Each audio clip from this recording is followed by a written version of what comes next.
Hey there.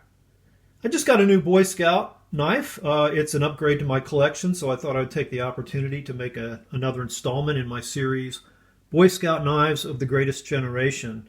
That is, Boy Scout knives that may have been used by young men who went on to later serve in World War II. As you can see, my Boy Scout knife collection is really small. It's only 8 knives right now. But I've upgraded several times, and I keep trying to get a little better examples, either a little rarer or a little better condition. And so it'll probably always stay kind of small and focused because I'm concentrating on pre-World War II knives. I just find I like those old style materials and workmanship, and I find the quality to be really, really high. And it also makes collecting these knives a little easier. You know, there weren't as many manufacturers before World War II, so it's easier to get your hands around it and get your arms around that concept and collect the knives. But there are a lot of variants, and if I were to collect them all, I probably would have, 100 knives. But anyway, let me go ahead and get out the knife that I just upgraded, which was an Ulster. And I'll move this case out of the way and readjust the lights, and we'll take a look at this knife. You know, Ulster was one of the oldest makers of Boy Scout knives. Originally, it was just the New York Knife Company. They had a monopoly on it from 1911 to like 1923, and then the Scout organization allowed other makers, and so you had like Remington, they were among the first, and Landers, Frary, and Clark under the Universal brand, and then Ulster. And so Ulster was, already in business a long time by that point. It's one of the oldest knife makers in the United States.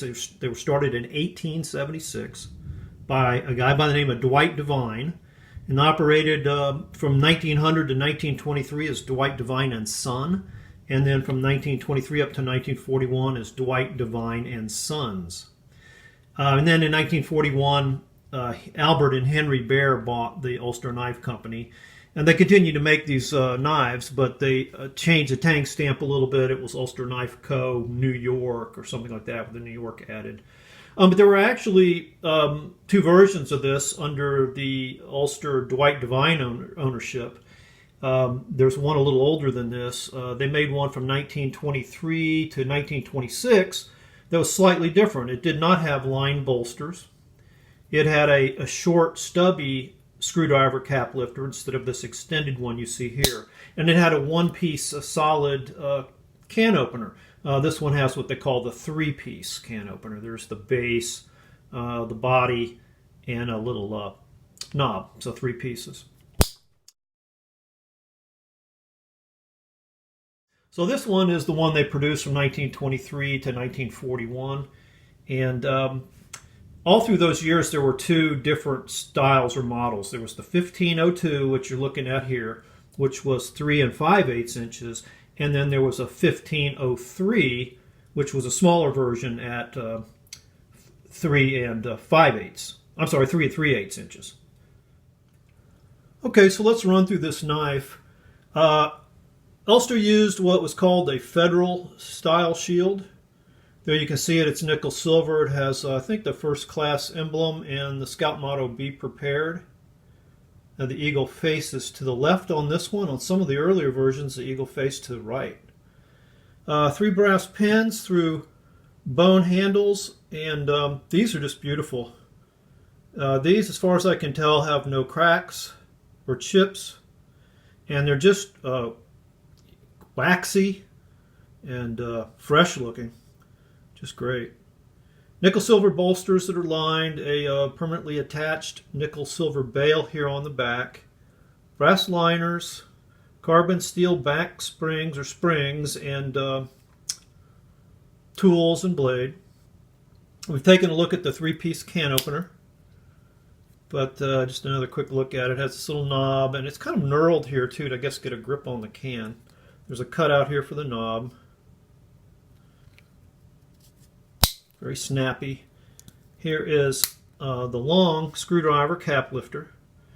Now it does have a tank stamp. It's 3 lines, Ulster Knife Co. And this is the tank stamp that you found on my old one that I sold on both the screwdriver blade and the main blade.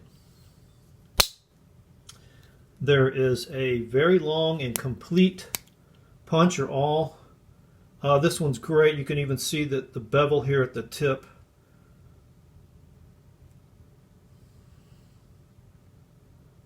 And there's a little cutout to get a hold of that awl, but it's still kind of tricky. It's got that rolled edge that you can get a hold of it right there. And then the main blade. And this is the reason I upgraded to this knife. That's what, well, there's three reasons. But number one, that is what a full blade on a scout knife should look like. It's not only full to the tip, you can see the full swedge here, but the belly is full. This knife really hasn't been sharpened much at all. That might even be the original edge. I have not sharpened it. I could touch it up, I suppose. It probably could use it, but I just don't see any reason to right now. But you know, they gave a big belly to these blades so that the boys would have, could sharpen their knives several times over the years and still have a very workable knife. The other reason is the tang stamp. This one has the Dwight Devine and Sons tang stamp. So it reads Ulster Dwight Devine and Sons. Now that doesn't make this knife any older, but it does make it a little more rare, I think. All of them did not have this, and I think it's a little more desirable to collectors to have the Dwight Devine tang stamp. No doubt that this knife was made during the Dwight Devine family ownership of Ulster.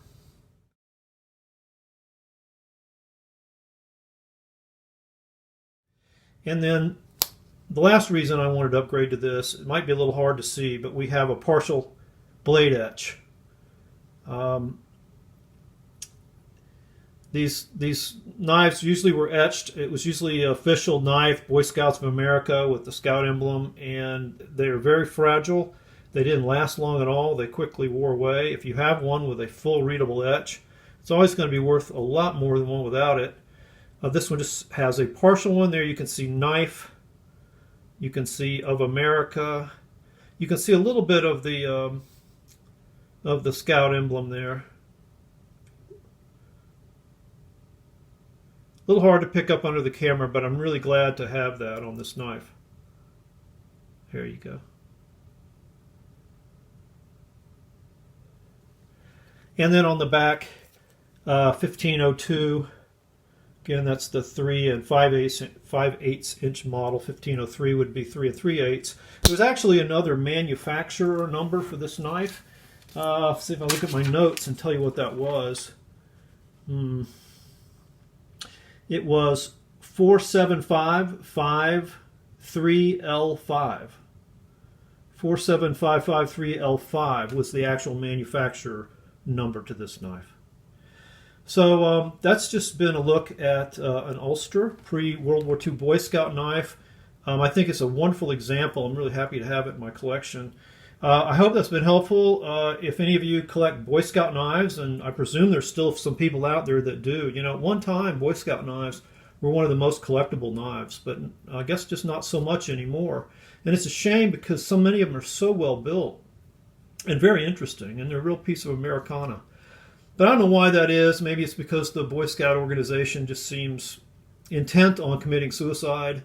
You know, I don't know. I mean, you know, it's not even Boy Scouts of America anymore, is it? It's Scouts of America. Maybe one day it'll just be something like the all-inclusive Scouts or whatever of the United World Federation. I don't know.